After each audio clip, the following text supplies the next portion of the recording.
बिस्मिल्लाहिर्रहमानिर्रहीम। Dear students, अस्सलाम वालेकुम। हमने पिछले लेक्चर में जो है रिकॉर्डिंग ऑफ ट्रांजैक्शन की थी और फिर मैंने आपको ये कहा था कि अब हम इस क्वेश्चन को जो है आगे लेके जाएंगे, यानी हम इसकी रिकॉर्डिंग के बाद इसको पोस्ट टू लेजर भी करेंगे और इसका ट्रायल बैलेंस भी बनाएंगे। ठीक है, तो दोबारा मैंने ये क्वेश्चन आपके लिए बोर्ड पे किया है ताकि ये पूरा क्वेश्चन सामने होगा तो हम उसको लेजर में पोस्ट कर सकेंगे। डियर स्टूडेंट्स, जैसे मैंने आपको पहले बताया कि सबसे ज़्यादा जो है आपने फोकस करना है कि ट्रांजैक्शन को जो है जर्नल में कैसे रिकॉर्ड करना है, इस चीज़ पे फोकस करना है। ठीक है, जब आपको इस चीज़ की समझ आ जाएगी तो आगे जो है इतना प्रॉब्लम नहीं है। आगे इंशाल्लाह प्रोसीजरल वे है, मैथ की तरह क्वेश्चन होते हैं, एफएससी वाले हैं चाहे बीकॉम वाले हैं वो उसको आसानी से समझ सकते हैं। लेकिन सबसे मुश्किल काम जो है, मुश्किल नहीं है मतलब ये प्रैक्टिस से आता है, तो वो सबसे जो इम्पॉर्टेंट चीज़ है इसमें ट्रांजैक्शन को समझना कि हम ट्रांजैक्शंस को जर्नल में रिकॉर्ड कैसे करेंगे। ठीक है, रिकॉर्डिंग ऑफ ट्रांजैक्शन जैसे हमने पिछले क्वेश्चन में किया था। अब उस क्वेश्चन को मैंने दोबारा आपके सामने रखा। ये जर्नल मैंने बनाया, date, account starter with explanation, ledger page, debit record, credit record, ये पूरा क्वेश्चन आपके पास सॉल्व मैंने समझाया है आपको पिछले लेक्चर में, वो मैंने आपके सामने रख लिया। अच्छा, इसमें एक चीज़ मैंने इंक्रीज कर ली यहाँ पे, ये एलपी मैंने आपको बताया था लेजर पेज को यहाँ पे मैंने नंबरिंग दे दी। क्या दे दी? लेजर पेज मींस कि लेजर के हर एक जो क्लासिफाइड होता है अकाउंट उसको अलग अलग जो है नंबर दे देना। अब यहाँ पे मैंने सपोज किया कि मैंने कैश को एक नंबर दे दिया। कैश को क्या दे दिया मैंने? एक नंबर, यानी कैश जहाँ जहाँ भी आई उसके सामने मैंने एक लगा दिया। देखें यहाँ पे कैश के सामने मैंने एक लगा दिया, यहाँ पे कैश एक, यहाँ पे कैश एक, यहाँ पे कैश एक, यानी जहाँ जहाँ हमारी कैश आ रही है उसको मैंने एक का नंबर दे दिया। अच्छा, आप यहाँ पे आपने ये चीज़ ध्यान में रखनी है। जैसे मैंने आपको पिछले लेक्चर्स में शुरू में आपको सबसे पहले 5 अकाउंट्स के बारे में बताया था: assets, liabilities, honour equity, revenues, expenses. ये मैंने आपको डिटेल में बताए थे। ठीक है, फिर मैंने आपको इनकी क्लासिफिकेशन भी बताई थी, एसेट क्लासिफिकेशन, फिर लाइबिलिटीज़ कौन कौन सी हैं आपके कोर्सेज़ में, उसके बाद ऑनर इक्विटी के बारे में बताया। ऑनर इक्विटी में कैपिटल और ड्राइंग होते हैं। इसके अलावा फिर मैंने रेवेन्यूज़ के बारे में बताया, फिर एक्सपेंसेस के बारे में। तो आप जब नंबरिंग देंगे तो कोशिश कीजिएगा कि आपको मैंने एसेट, सबसे पहले आपने एसेट्स को नंबर देने हैं और एसेट में भी उन एसेट को पहला नंबर देना है जो आपके एसेट जो है तरतीब मैंने आपको बताई थी। करंट एसेट में सबसे पहले मैंने आपको कहा था कैश, फिर नोट रिसीवेबल, फिर अकाउंट रिसीवेबल, फिर उसके बाद इन्वेंट्री, ऑफिस सप्लाइज, प्रीपेड। ठीक है, प्रीपेड्स ये मैंने आपको बताए थे। फिर उसके बाद फिक्स एसेट की बारी आती है। फिक्स एसेट में फिर मैंने आपको तरतीब बताई थी, लैंड, बिल्डिंग, ठीक है, फर्नीचर, उसके बाद मशीनरी और जितनी भी चीज़ें आपकी फिक्स एसेट में आती हैं, फिर उनकी तरतीब जैसे भी आप रखते हैं आपकी मर्ज़ी है। ठीक है, उसके बाद लाइबिलिटीज़ का नंबर आता है। लाइबिलिटीज़ में भी आपने नोट्स पेबल को पहले नंबर देना है, अकाउंट्स पेबल को बाद में देना है। ठीक है, उसके बाद आपके पास ऑनर इक्विटी आती है। ऑनर इक्विटी को जब आप नंबर देने जाएंगे तो कैपिटल को पहले देंगे, ड्राइंग को बाद में देंगे, फिर रेवेन्यू की बारी आती है और फिर आखिर में एक्सपेंसेस जितने भी हों फिर उसकी ज़रूरी नहीं है कि तरतीब हो, यानी रेंट एक्सपेंस को पहला नंबर दे दिया, सैलरीज को बाद में दे दिया, रिपेयर एंड मेंटेनेंस को पहला नंबर दे दिया और फ्यूल एक्सपेंस को दूसरा दे दिया। उसका इतना फ़र्क नहीं है। अब देखें, मैंने एसेट में सबसे पहले कैश है तो कैश को दे दिया। अब इसमें देखें आप, इस क्वेश्चन के अंदर आपको कोई और एसेट नज़र आ रहा है? जी, इसमें अकाउंट रिसीवेबल नज़र आ रहा है। नोट रिसीवेबल इस क्वेश्चन में नहीं है, इसमें अकाउंट रिसीवेबल है, तो 2 नंबर मैंने किसको दे दिया? अकाउंट रिसीवेबल को। यानी अकाउंट रिसीवेबल जहाँ जहाँ आया उसके सामने मैंने 2 डाल दिया। ठीक है, लेजर पेज उसको मैंने 2 दे दिया। फिर उसके बाद मैंने क्वेश्चन के अंदर देखा कि और कौन सा एसेट है, तो एयरक्राफ्ट मशीनरी में आता है हमारा, तो ये हमारे पास भी एसेट है, ये हमारे पास एसेट है, ये हमने इसको 3 नंबर दे दिया। ठीक है, इसको इसलिए मैंने 3 नंबर दे दिया। इसके अलावा मुझे जो है इस क्वेश्चन में और एसेट नज़र नहीं आ रहा। ठीक है, तो अब मैं एसेट ख़त्म हो गए तो अब लाइबिलिटीज़ की तरफ जाता हूँ। लाइबिलिटीज़ में पहला नंबर मैंने आपको कहा नोट्स पेबल को देंगे, तो चौथा नंबर मैंने नोट्स पेबल को दे दिया। देखें, नोट्स पेबल लिखा हुआ है, इसके सामने मैंने 4 नंबर लगा दिया। ठीक है, और क्वेश्चन में नोट्स पेबल कहीं नहीं है तो बस इसके सामने 4 लगाए। उसके बाद बारी आती है अकाउंट्स पेबल की, तो अकाउंट्स पेबल भी मेरे कोर्स में जो है एक जगह, इस क्वेश्चन में एक ही जगह पे है, तो उसको मैंने 5 नंबर दे दिया। ठीक है, फिर उसके बाद जो बारी आती है उसके बाद जो बारी आती है वो आती है आपके पास कैपिटल की, यानी ऑनर इक्विटी की। ठीक है, ऑनर इक्विटी में मैंने आपको कहा कैपिटल को पहला नंबर देंगे, तो 6 नंबर जो है मैंने कैपिटल को दे दिया। ठीक है, लेजर पेज में 6 नंबर कैपिटल को दे दिया। उसके अलावा ड्राइंग आती है, फिर आपके उसके बाद 7 नंबर मैंने ड्राइंग को दे दिया। उसके बाद मैंने आपको कहा रेवेन्यूज़ की बारी आती है, तो रेवेन्यू हमारा क्राफ्ट डस्टिंग सर्विसेज जो है ये हमारा रेवेन्यू है। ठीक है, इससे हम कमाई कर रहे हैं, हमारा बिजनेस जो है वो क्राफ्ट डस्टिंग सर्विसेज देना है, तो ये कमाई है हमारी, रेवेन्यू। तो क्राफ्ट डस्टिंग सर्विसेज जहाँ भी आया मैंने उसके सामने 8 लिख दिया है, ये 2 जगहों पे आ रहा है, इसके सामने मैंने 8 लिख दिया, यानी इसको लेजर पेज दे दिया मैंने 8 का। ठीक है, उसके बाद मैंने एक्सपेंसेस को नंबर देना शुरू कर दिया। एक्सपेंसेस जहाँ भी आ रहे हैं उसको आगे नंबर देते जाएं। मैंने 9 नंबर दिया है इस क्वेश्चन में। देखें, मेंटेनेंस एंड रिपेयर एक्सपेंस को मैंने 9 नंबर दे दिया, सैलरीज एक्सपेंस को 10 नंबर दे दिया, फ्यूल एक्सपेंस को 11 नंबर दे दिया, और एक और हमारे पास रेंट एक्सपेंस है 12 नंबर दे दिया उसको। ठीक है, एक्सपेंसेस को आप जैसे भी नंबर देते हैं आप उसके बाद जो है लास्ट में आपने एक्सपेंसेस को नंबर देने। तो ये हमारे लेजर पेज के नंबर बन गए। ठीक है, अब हम इसके बाद हमने करना क्या है, पोस्ट टू लेजर अकाउंट बनाने। ये साइड पे देखें, यानी ये पोस्ट जर्नल के बाद हमने अब करना क्या है, पोस्ट टू लेजर। तो लेजर का जो फॉर्मेट है, जो उसका फॉर्मल फॉर्मेट है वो कौन सा, वो ये है, ये मैंने कैश का पहला मैंने बनाया है, आपके सामने स्क्रीन पे आपको नज़र आ रहा है। ये मैंने कैश का जो है लेजर अकाउंट बनाया है। किसका बनाया है, कैश का लेजर अकाउंट बनाया है।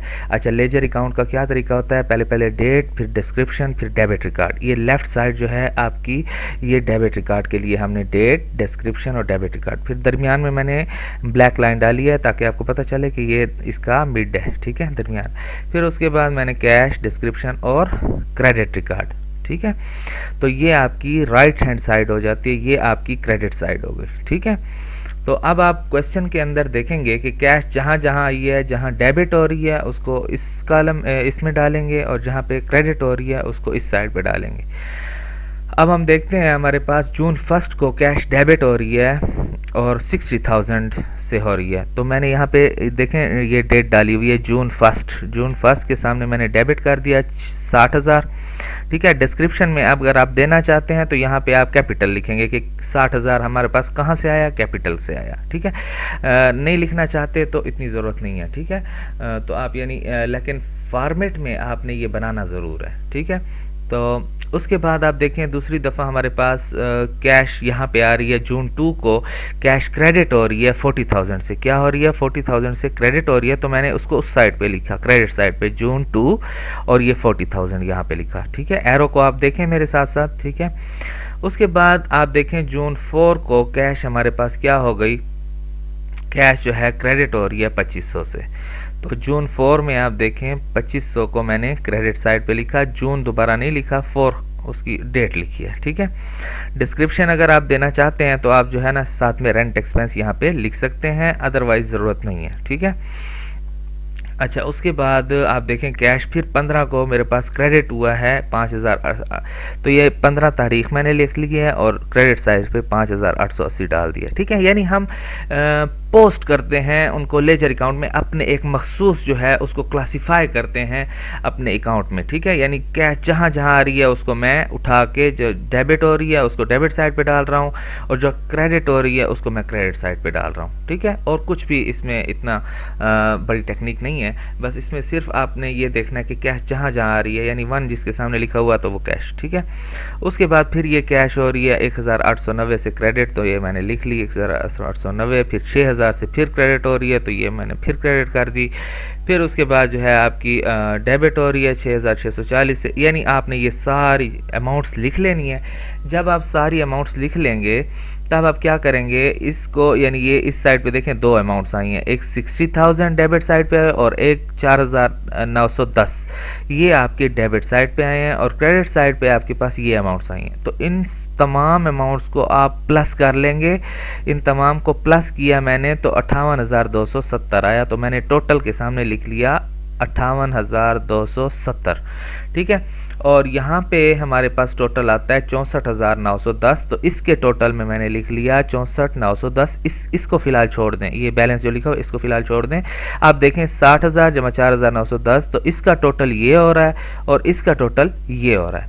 अब आपने क्या करना है, अब आपने ये करना है कि दोनों के टोटल में जो डिफरेंस आ रहा है आप इनका डिफरेंस निकालना है, यानी 64,910 माइनस 58,270, तो आपके पास आता है 6,640।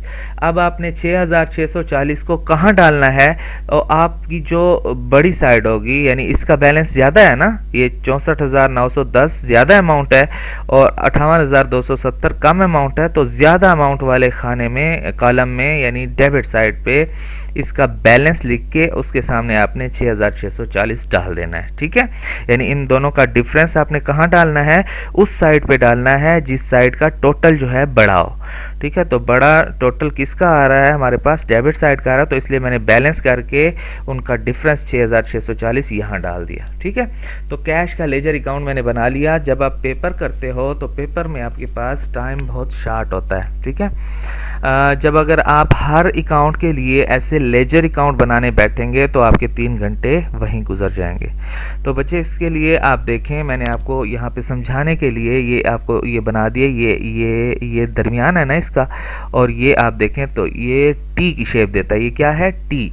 तो लेजर अकाउंट को हम टी अकाउंट भी बोलते हैं। देखें ये टी ऐसे होता है ना, ये रो देखें और ये कॉलम देखें, तो ये टी बन जाता है। तो हम लेजर अकाउंट को टी अकाउंट भी बोलते हैं। तो आगे हम जो है एक फॉर्मेट बना लेते हैं ताकि हमें एग्जामिनर को या टीचर को पता चल जाए कि हमें लेजर बनाना आता है, और शॉर्टेज ऑफ टाइम की वजह से आगे हम टी अकाउंट बनाने जा रहे हैं। ठीक है, तो टी अकाउंट हम बनाना शुरू करते हैं। देखें टी मैंने बनाया, ये टी लिखा, ये रेड कलर से देखें जो मैंने लाइन डाली हुई है, ये टी अकाउंट बना हुआ है। ठीक है, अब मैंने उसके बाद जैसे जैसे नंबर दिए थे यहाँ पे, उन नंबर्स के यानी उसी तरतीब से मैंने उनके वो बनाए, लेजर यानी टी अकाउंट बनाए।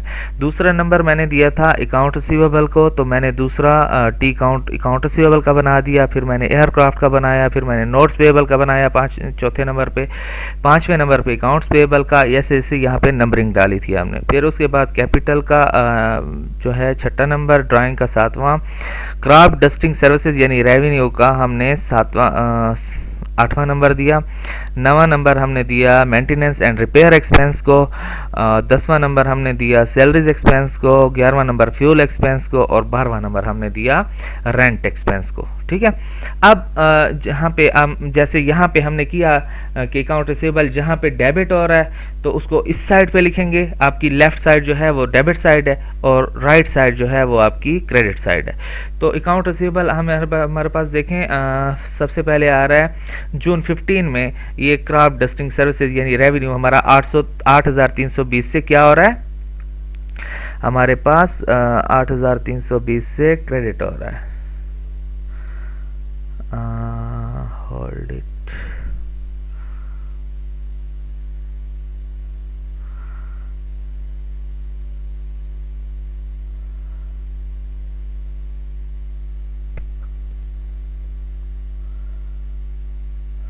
सॉरी, ये अकाउंट रिसीवेबल है। ठीक है, ये अकाउंट रिसीवेबल है, मैं इसको रेवेन्यू समझ रहा था। अकाउंट रिसीवेबल है, तो अकाउंट रिसीवेबल हमारा क्या हुआ, जून 15 को 8,320 से डेबिट हो रहा है, तो मैंने जून 15 को 8,320 लिख दिया। ठीक है, फिर उसके बाद जून 30 को हमारे पास 16,450, देखें जून 30 में आप देखें अकाउंट रिसीवेबल हमारे पास 16,450 फिर डेबिट हो रहा है। ठीक है, तो ये दो दफ़ा आया और डेबिट हुआ है। और तीसरी दफ़ा जून 25 को फिर हमारे पास अकाउंट रिसीवेबल को देखें वो क्रेडिट हो रहा है 4,910, तो मैंने क्रेडिट साइड पे उसको 4,910 लिखा। अब इसका टोटल करना है हमने, यानी इस अमाउंट का और इस अमाउंट का टोटल करना है, बैलेंस को नहीं देखना आपने फिलहाल। तो इन दोनों का यानी 16,450 जमा 8,320 हमारे पास आता है 24,770, और इस साइड पे सिर्फ 4,910 है, तो टोटल में हमारे पास 4,910। तो इन दोनों का 24,770 और 4,910 का डिफरेंस निकाला मैंने, तो वो 19,860 आया। तो मैंने आपको कहा कि किस साइड पे बैलेंस डालना है हमने, जो बड़ी साइड होगी। ठीक है, तो बड़ी साइड हमारे पास ये है यानी 24,000 वाली, तो उस साइड पे मैंने बैलेंस डाल दिया 19,860। उसके बाद हमारे पास एयरक्राफ्ट आ जाता है। एयरक्राफ्ट सिर्फ एक ही जगह पे आया और वो डेबिट हुआ है जून 2 को, तो जून 2 मैंने लिख लिया है और साथ में डेबिट कर दिया 2,20,000। ठीक है, इसमें कोई हम बैलेंस नहीं करेंगे क्योंकि एक ही साइड पे वो है, दूसरी साइड है नहीं, तो इसको बैलेंस नहीं कर सकते, तो ये ऐसे ही आप छोड़ देंगे। ठीक है, नोट्स पेएबल आप देखें एक ही जगह पे आया हमारे पास जून 2 को 1,80,000, 20,000 क्रेडिट हुआ है, तो ये मैंने लिखा है जून टू 1,80,000 उसको क्रेडिट किया है, ठीक है। फिर अकाउंट्स पेबल हमारे पास सिर्फ एक ही दफ़ा आया है जून 30 पे, तो जून 30 की ये यहाँ पे आया है हमारे पास, ठीक है, एक ही जगह पे 2510 से क्रेडिट हुआ है, तो इसलिए मैंने इसको क्रेडिट साइड पे जून 30 2510 लिख लिया। कैपिटल एक ही जगह पे आया हमारे पास जून 1 को, और वो क्या हुआ है, क्रेडिट हुआ है 60,000 से, तो मैंने उसको 60,000 से क्रेडिट कर दिया है। ड्राइंग हमारे पास देखें आप, तो जून 30 को सिर्फ आया है और 2000 से वो डेबिट हुई है, देखें ड्राइंग 2000 से डेबिट हुई है, तो मैंने इसलिए इसको जून 30 2000 कर दिया है डेबिट साइड पे।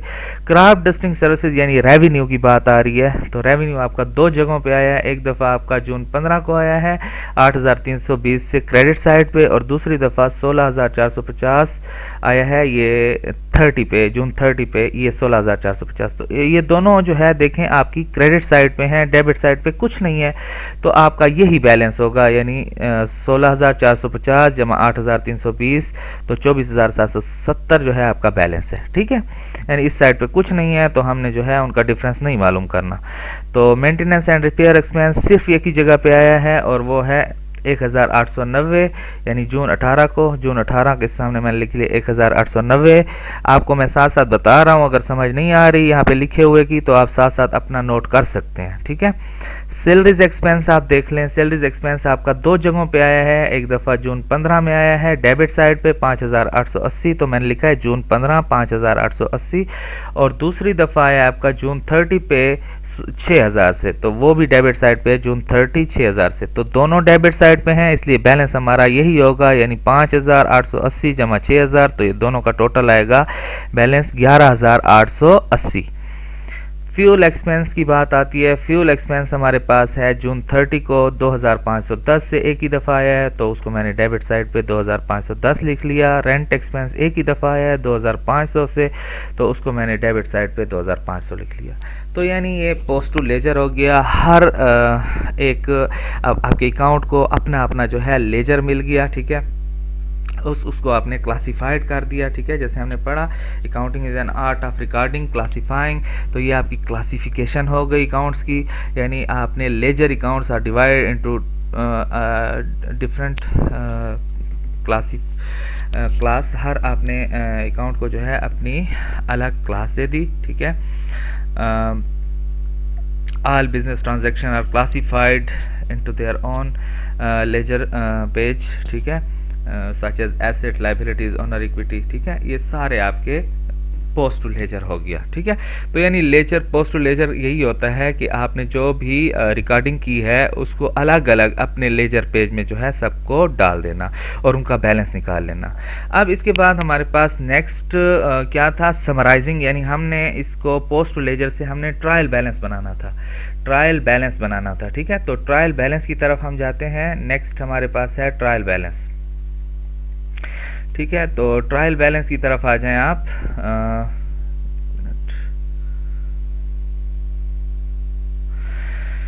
Trial balance. अब हम जो ये हमारे पास जो हमने लेजर बनाए, ठीक है, अब लेजर अकाउंट से हमारा बनता है ट्रायल बैलेंस, यानी आपके सामने लेजर पड़े होंगे तब ही जो है उसको आप ट्रायल बैलेंस उससे बना सकते हैं। अदरवाइज जो है अगर ये आपके पास ये स्टेप ना हुआ पड़ा हो, लेजर अकाउंट्स ना बने हुए हों, तो आप जो है ट्रायल बैलेंस की तरफ नहीं जा सकते।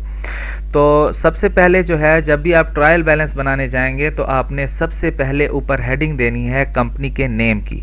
तो कंपनी, जिस कंपनी के लिए हम बनाने जा रहे हैं ये ट्रायल बैलेंस, उस कंपनी का नाम है कैम्बल क्राफ्ट डस्टिंग, ठीक है, उस कंपनी का नाम है कैम्बल क्राफ्ट डस्टिंग। दूसरे नंबर पे जो स्टेटमेंट आप बना रहे हैं उस स्टेटमेंट का नाम लिखेंगे। हम यहाँ पे ट्रायल बैलेंस स्टेटमेंट बना रहे हैं, तो यहाँ पे हम लिखेंगे ट्रायल बैलेंस, क्या लिखेंगे ट्रायल बैलेंस।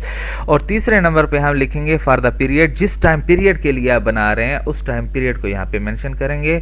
तो क्वेश्चन के आप अंदर देखेंगे तो क्वेश्चन के अंदर है फॉर द पीरियड, इस तरह लिखेंगे जून 30, यानी जून 30 लास्ट ट्रांजैक्शन हमारी कब की है, जून 30 की, जून 30, और ईयर जो है वो 2000 है, ठीक है। फॉर एग्जांपल जो भी हो 1998 की बना रहे हो, 2020 की बना रहे हो, 2016 की बना रहे हो, तो उस डेट को भी आपने इस तरीके से जो है इस फॉर्मेट से आपने इसको डिस्क्राइब करना है, ठीक है।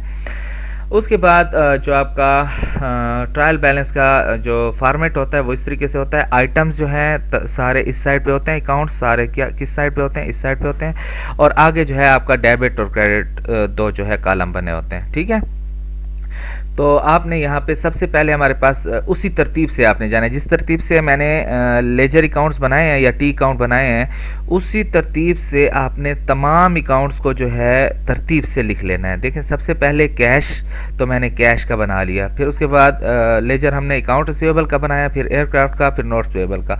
यहाँ पे देखें, aircraft account receivable, aircraft, notes payable, accounts payable, PC capital, PC drawing, फिर उसके बाद क्राफ्ट डस्टिंग सर्विसेज यानी रेवेन्यू की बात आई, फिर उसके बाद एक्सपेंसेस। उसी तरीके से यानी जिस तरतीब से हमने लेजर अकाउंट बनाए हैं उसी तरतीब से हम ये तमाम आइटम्स या अकाउंट जो है उसको इसी तरतीब से लिख लेंगे। उसके बाद कैश के सामने हमने बैलेंस लिखना है। देखें, आपने यहाँ पे ये लेजर की तरफ आ जाएं, ये मेरे रो को देखें, एरो को देखें, शाबाश। ये जो बैलेंस है इसका अब बाकी चीज़ों को छोड़ देना है। अब आपको सिर्फ बैलेंस की ज़रूरत पड़ेगी। बैलेंस आपने कितना निकाला है? 6640। और कौन सी साइड पे बैलेंस है? डेबिट साइड पे। तो आपने कैश के सामने डेबिट साइड पे 6640 डाल देना है। ठीक है, फिर उसके बाद अकाउंट रिसीवेबल की बात आती है। ये टोटल को छोड़ देंगे, आप सिर्फ बैलेंस पे आएंगे। बैलेंस हमारे पास है 19,860 और किस साइड पे है? डेबिट साइड पे। तो इसलिए मैंने अकाउंट रिसीवेबल के सामने 19,860 डेबिट साइड पे लिख लिया। फिर उसके बाद एयरक्राफ्ट की बात आती है। एयरक्राफ्ट देखें, हमारे पास डेबिट साइड पे है 2,20,000, तो यहाँ पे मैंने उसको उठा के डेबिट साइड पे एयरक्राफ्ट को 2,20,000 में डाल दिया। उसके बाद नोट्स पेएबल को देखें तो वो 1,80,000 है क्रेडिट साइड पे, तो ये नोट्स पेएबल मैंने 1,80,000 क्रेडिट साइड पे डाल दिया। फिर उसके बाद अकाउंट्स पेएबल को देखें तो ये 2,510 क्रेडिट साइड पे यहाँ पे था, तो इधर भी मैंने क्रेडिट साइड पे डाल दिया। यहाँ पे पीसी कैपिटल जो है सिर्फ एक ही साइड पे 60,000 है क्रेडिट साइड पे, तो यहाँ भी मैंने क्रेडिट साइड पे उसको उठा के डाल दिया। ठीक है, फिर उसके बाद ड्राइंग देखें तो 2000 आपके पास सिर्फ डेबिट साइड पे है, तो फिर मैंने उसको ड्राइंग को 2000 डेबिट साइड पे। इसमें डेट की ज़रूरत नहीं होती ट्रायल बैलेंस में। ठीक है, ट्रायल बैलेंस में सिर्फ ये आपने अकाउंट्स डालने होते हैं और उनका बैलेंस लिखना होता है।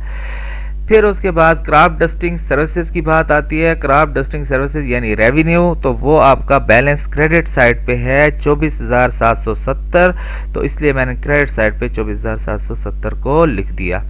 फिर उसके बाद मेंटेनेंस एंड रिपेयर एक्सपेंस आपका 1,890 डेबिट साइड पे। फिर उसके बाद सैलरी एक्सपेंस का बैलेंस जो है 11,880 डेबिट साइड पे, तो यहाँ पे मैंने डेबिट साइड पे इसको लिख लिया। फिर उसके बाद फ्यूल एक्सपेंस हमारे पास 2,510 डेबिट साइड पे, तो उसी तरीके से मैंने डेबिट साइड पे उसको लिख लिया। रेंट एक्सपेंस जो है 2,500, तो उसको भी मैंने डेबिट साइड पे लिख लिया। अब आप क्या करेंगे, डेबिट साइड का जो टोटल है इसको सबको प्लस कर लेंगे, यानी डेबिट साइड की जितनी भी अमाउंट्स हैं इनको आप प्लस करेंगे, तो ये आ रहे हैं हमारे पास, ये 2,67,280। कितनी अमाउंट आ रही है हमारे पास? 2 लाख, यानी 2,67,280। और क्रेडिट साइड पे भी हमारे पास जितनी अमाउंट्स हैं उनको भी हमने प्लस करके टोटल करना है, तो वो हमारे पास आ रहा है 2,67,280। ठीक है, तो ये हमारे पास जो है दोनों साइडें इक्वल आ गई। अच्छा, यहाँ अगर आपके पास दोनों साइडें इक्वल आ गई तो इट मीन्स कि आपने पीछे वाले जो 2 स्टेप किए हैं अकाउंटिंग साइकिल के, यानी आपने रिकॉर्डिंग की और उसके बाद आपने पोस्ट टू लेजर किया और उसके बाद आपने ट्रायल बैलेंस बनाया, तो अगर आपके ये 2 अकाउंट्स जो है यहाँ पे दोनों साइडें यानी डेबिट साइड और क्रेडिट साइड इक्वल आ गई, इट मीन्स कि आपने 2 स्टेप पहले वाले से जो हैं यानी रिकॉर्डिंग और क्लासीफाइंग या पोस्ट टू लेजर जो है वो आपने ठीक किए, तो इसलिए आपका जो है ये डेबिट क्रेडिट साइड इक्वल आ रही है। अगर आपने यहाँ पे कोई गलती की होती इन दोनों स्टेप्स में तो यहाँ कभी भी आपका जो ये बैलेंस है ये इक्वल ना आता। ठीक है, तो ट्रायल बैलेंस को जब हम डिफ़ाइन करते हैं तो इस तरह भी डिफ़ाइन करते हैं अक्सर लोग कि ट्रायल बैलेंस जो है is a rough statement which is prepared to check the accuracy of debit and credit side. ठीक है, यानी ट्रायल बैलेंस हम क्यों बनाते हैं? ट्रायल बैलेंस जो है एक रफ स्टेटमेंट होती है विच इज़ प्रिपेयर्ड, जो बनाई जाती है to check the accuracy of debit and credit side, कि हमारे पास डेबिट और क्रेडिट साइड जो है वो इक्वल आ रही हैं या नहीं आ रही। अगर वो इक्वल आ रही हैं तो इट मीन्स कि हम जो है सही जा रहे हैं, अदरवाइज़ जो है हमारा क्वेश्चन में प्रॉब्लम है। अच्छा, तो ये हमारे पास ट्रायल बैलेंस तक इस क्वेश्चन में जो था वो 3 चीज़ें बनानी थी, यानी हमने रिकॉर्डिंग करनी थी, फिर उसके बाद लेजर बनाने थे और उसके बाद हमने ट्रायल बैलेंस बनाना था। तो ये तीनों चीज़ें तो आपकी बन गई। अब इसके बाद जो नेक्स्ट स्टेप होता है अकाउंटिंग साइकिल में, वो आपके पास होता है इनकम स्टेटमेंट और बैलेंस शीट बनाना। तो यहाँ पे मैं आपको बताता जाऊँ कि ये आपके जो बैलेंस शीट होती है, इसको हम डिटेल में इंशाल्लाह नेक्स्ट लेक्चर में पढ़ेंगे, इनकम स्टेटमेंट बैलेंस शीट को। लेकिन यहाँ पे थोड़ा सा मैं आपको बताता जाऊँ कि ये आपके एसेट, लाइबिलिटीज़ और ओनर इक्विटी, यानी ड्राइंग तक की जितनी भी चीज़ें होती हैं, ड्राइंग से लेकर ड्राइंग से ऊपर तक की तमाम चीज़ें जो हैं आपकी ये बैलेंस शीट का हिस्सा है। किसका हिस्सा है? बैलेंस शीट का। और ये क्रॉप डस्टिंग रेवेन्यू से लेकर रेंट एक्सपेंस, आखिरी एक्सपेंस तक, ये तमाम हिस्सा जो है आपका इंक्लूड होता है इनकम स्टेटमेंट में। ठीक है, तो ये हमारे पास जो है इनकम स्टेटमेंट और बैलेंस शीट भी फिर इसी से बनते हैं। अकाउंटिंग साइकिल इसको इसीलिए कहा जाता है कि एक स्टेप दूसरे स्टेप से जो है वो जुड़ा हुआ होता है। यानी जैसे मैंने आपको देखें पहले रिकॉर्डिंग कराई, फिर उसके बाद मैंने उसको पोस्ट टू लेजर किया। तो आपके पास पोस्ट टू लेजर तब होगा जब रिकॉर्डिंग आपकी हुई पड़ी होगी जर्नल में। जब तक आपकी रिकॉर्डिंग नहीं हुई पड़ी होगी आप पोस्ट टू लेजर नहीं कर सकते। फिर पोस्ट टू लेजर के बाद ट्रायल बैलेंस है, तो वो जो है उसके साथ कनेक्टेड है। अगर आपके सामने पोस्ट टू लेजर नहीं पड़ा होगा, यानी आपके पास लेजर अकाउंट्स नहीं पड़े होंगे, तो आप ट्रायल बैलेंस नहीं बना सकते। और ट्रायल बैलेंस अगर आपके पास नहीं बना हुआ तो आप जो है आगे स्टेप्स जो हैं इनकम स्टेटमेंट, बैलेंस शीट, उन तक जो है वो एक्सेस नहीं कर सकते। ठीक है, तो बच्चे ये जो है आपके पास जो है क्वेश्चन सॉल्व हो गया। बाकी इस क्वेश्चन की अगर यहाँ पे आपको पिक्चर की सही समझ नहीं आ रही, मैंने बहुत कोशिश की है कि आपको जो है किस तरीके से समझाऊं। फिर मैंने बोर्ड पे इसको पहले लिख लिया है, फिर उसके बाद पिक्चर लिया उसकी, और उसके बाद जो है आपको समझाने की कोशिश की है। उम्मीद है आपको समझ आई होगी। अगर फिर भी कोई प्रॉब्लम हो तो आप लोग जो है पर्सनल में मुझे मैसेज कर सकते हैं। आप अपनी गूगल क्लासरूम के कमेंट्स में जो है कमेंट सेक्शन में मैसेज कर सकते हैं कि सर इस चीज़ की समझ नहीं आई, तो मैं उधर भी आपको एक्सप्लेन कर दूंगा। अगर आप मेरे प्राइवेट नंबर पे जो है मैसेज करना चाहते हैं, वहाँ पे भी आप मैसेज कर सकते हैं, वहाँ भी मैं आपको समझा दूंगा।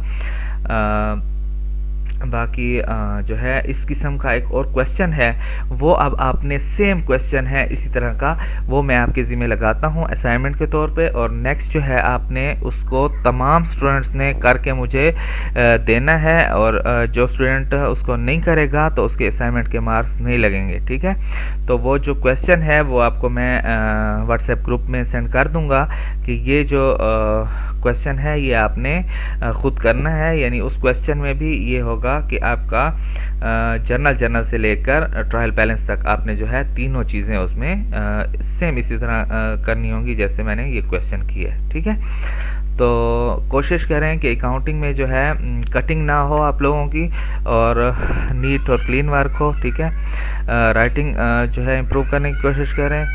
बाद स्टूडेंट्स जो है वो क्वेश्चन भेजते हैं मुझे करके, लेकिन उनकी राइटिंग का बड़ा प्रॉब्लम होता है। तो अकाउंट वर्क जो है वो बहुत ही साफ जो है होना चाहिए। ठीक है, कोशिश करें उसको। बाकी अगर कोई और बात हो तो आप जो है मुझसे रब्ता कर सकते हैं। ठीक है, अल्लाह आपका हामी और नासिर हो। अल्लाह हाफिज़।